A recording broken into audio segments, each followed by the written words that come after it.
48 nations, 3 countries hosting, 1 trophy. The 2026 FIFA World Cup is literally the biggest tournament in history. And in today's Explainer, we're ranking the contenders by their statistical chances of actually lifting that golden trophy.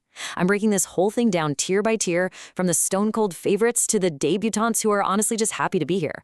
We're turning to the hardcore data to see who is truly primed to win it all. Let's get right into it. To set the stage, I want to kick things off with this brilliant quote from legendary Italian manager Arrigo Sacchi.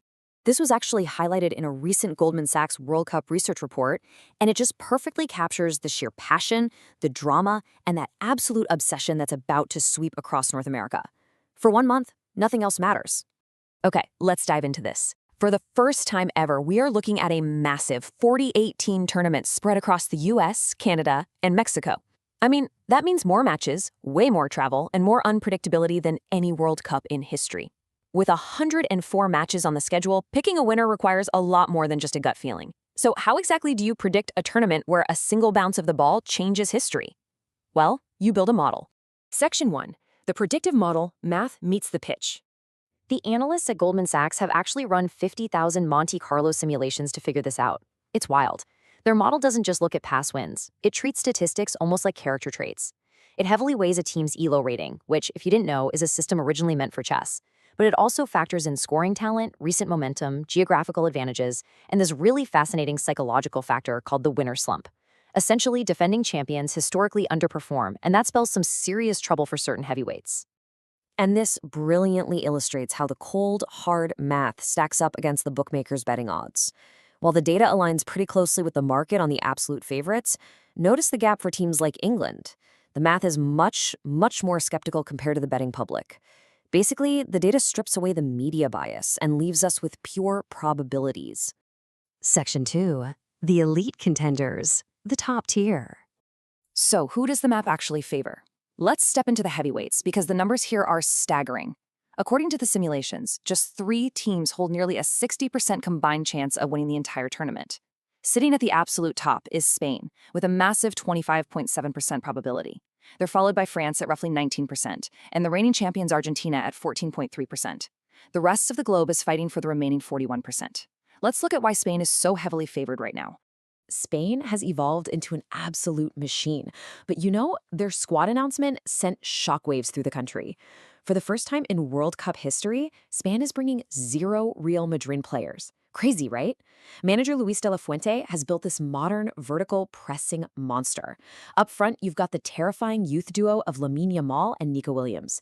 But the real reason their ELO rating is so sky-high is their unmatched midfield. With Ballon d'Or winner Rodri anchoring alongside Pedri and Fabian Ruiz, they just control the tempo of every single match they play. Then there's France. Sitting at 18.9%, the Kylian Mbappé era is in full swing. What makes Didier Deschamps' squad so terrifying is their sheer depth.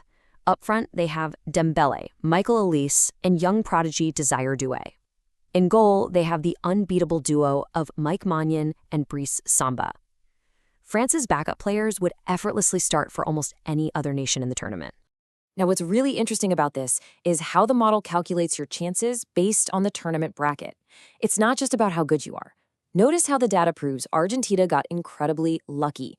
They have the easiest projected path and likely avoid top-tier teams until the final. Germany, on the other hand, they face an absolute mountain. The math shows them as the unluckiest team in the draw, projected to face powerhouse France as early as the round of 16. Ouch. Section 3. Challengers and dark horses, the mid to high tier. These are the incredibly dangerous sides sitting statistically just behind the elite 3, but who are more than capable of winning it all if things break their way. Look at how tight these margins are. Brazil has a 15.9% chance of reaching the final. England sits right there at 11.5%, with the Netherlands and Germany trailing just behind. The Celestiaux are always a huge threat, and the Dutch have a heavily organized unit. But let's take a closer look at England, because their setup this year is completely ruthless. So, the crucial point here is how Thomas Tuchel is managing this English squad. He has prioritized raw chemistry over individual fame. Despite a flawless 100% qualifying record, Tuchel made the shocking decision to drop massive stars like Phil Foden, Cole Palmer, and veteran Harry Maguire. Instead, he's relying on the absolute peak forms of Ivan Toney and Ollie Watkins to support the undeniable star power of Harry Kane and Jude Bellingham. It's a really bold gamble to end 60 years of hurt. And we have to briefly mention the ultimate wildcard, Norway. The math only gives them a tiny 1.6% chance of winning the whole thing, but they have Erling Haaland and Martin Odegaard. When you have a striker who is practically a machine, who can score out of absolutely nothing, he can single-handedly carry a nation deep into the knockout rounds. They are for sure the team nobody wants to face. Section 4. The Dreamers and Debutantes. But you know, the World Cup isn't just about the heavyweights and the superstars. It's about the emotional core of the beautiful game, the massive underdogs, the miracle makers, and the historic first-timers. Which really begs the question, can a debutant actually shock the world? Football history is paved with underdog fairy tales. Think Cameroon in 1990 or Senegal in 2002. This expanded 40-18 format really opens the door for nations that have never stepped onto this stage before. Just look at these historic debutantes. We have Jordan entering with incredible defensive discipline. We have Uzbekistan. And most astonishingly, we have Curaçao, a tiny Caribbean island nation of just 150,000 people. They are officially the smallest country in history to qualify for a World Cup. It's unbelievable. The raw emotion behind this is just incredible. Listen to Curaçao's Livano Comenencia. He said, "We're fearless. We're going to surprise a lot of people." He talked about fans spilling onto the pitch in tears when they qualified. For these players who largely grew up in the Dutch footballing system, just being at this tournament feels like winning it. But make no mistake, they aren't coming to just make up the numbers. They genuinely believe they can steal points. And definitely don't count out Uzbekistan either. They're arriving with a highly technical golden generation, but their real edge sits right on the touchline. They're managed by legendary Italian defender and 2006 World Cup winner Fabio Cannavaro. He brings that elite tournament-winning experience and a fierce tactical discipline to a squad that is absolutely desperate to prove they belong on the world map. Section 5. The Ultimate Verdict. We've looked at the data, the heavyweights, the dark horses, and the debutantes. Let's move to and see how this all builds into the grand finale. Here is the ultimate Goldman Sachs prediction bracket. Take a second to just absorb this.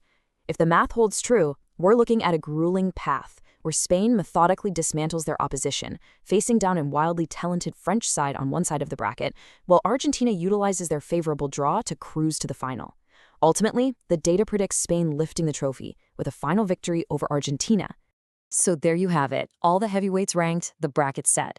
The math unequivocally points to Spain. But hey, that's the beauty of this sport, right? It isn't played on a spreadsheet. 48 teams, 104 matches, one winner. So does cold, hard data finally conquer the unpredictable chaos of the World Cup? Or is the model about to be completely broken by a dark horse we never saw coming? Let us know what you think and drop your winner in the comments below.